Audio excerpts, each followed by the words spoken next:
que eu mudaria no CSGO? Eu acho que eu mudaria no CS... No CSGO eu mudaria...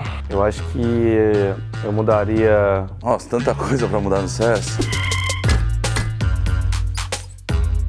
Eu acho que eu mudaria um pouco alguns campeonatos, a forma que é apresentada, a forma que a gente joga. Eu acho que poderia ser melhor. Eu acho que os horários dos jogos deveriam ser melhores. Por exemplo, se você joga um dia às 9 da manhã, no outro você manter pelo menos esse horário. Eu acho que a jogabilidade também tem que melhorar, como por exemplo a Smoke, quem está de dentro da Smoke consegue, quando a Smoke estiver dissipando, ver primeiro de quem está de fora da Smoke. Eu acho que é uma mudança muito boa para o CS. Eu acho que a Krieg precisa realmente dar uma reformulada. A SG é uma arma, hoje em dia para mim é a arma mais fora do jogo. Eu acho que não deveria ser assim, deveria ser equilibrado. Eu acho que dá mais um up a todas as armas, a Famas, a Colt silenciada, a AK, a Galil, não só ficar focada numa só arma. Então eu acho que essa é uma mudança que poderia melhorar bastante o nosso cenário. Eu acho que eu mudaria no CS só a Krieg, que eu acho que está muito forte. Mudou um pouco o meta do jogo.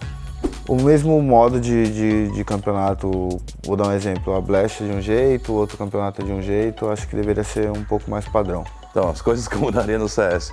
Começar com o óbvio, que é a Krieg, essas armas de zoom, dar uma nerfada. Ou pelo menos mudar, a jogabilidade mudou muito. E não porque é diferente é errado, mas sou tradicional, gosto de um CS antigo, de mobilidade.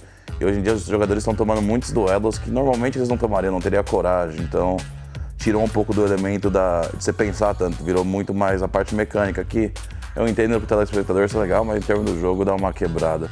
Mapas como Vertigo, os jogadores do Liquid vêm chorando, brincando aí, mas na rampa lá o cimento, então precisa dar umas tunadas no mapa, umas aberturas numas passagens, aí umas coisas que não deviam ser varadas, mas em geral tá bom. Eu acho que não vou nem entrar tanto no mérito, tá sempre mudando aí o meta do CS e é bom ter essas mudanças. Às vezes acerta, às vezes erra, mas o importante é continuar sempre tendo uma evolução. No CSGO eu mudaria...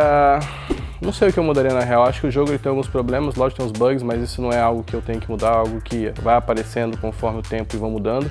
Mas se fosse ter uma mudança drástica, acho que eu colocaria algumas armas novas, os mapas novos. Eu acho que a mudança, né, as coisas novas no jogo, eles trazem mais coisas diferentes, né? Então acho que tem que botar um pouco mais de diversidade nos mapas e nas armas, talvez. Que eu mudaria no CSGO? Alguns bugs no CSGO, né, são pequenos, mas tem o lance da Smoke, né, no finalzinho dela ainda tem aquela diferença de quem enxerga primeiro e tal, é um probleminha que está sempre presente. Tem alguns outros também, mas agora eu não me recordo, mas o jogo em si é muito bom, ele tem sempre muitas atualizações.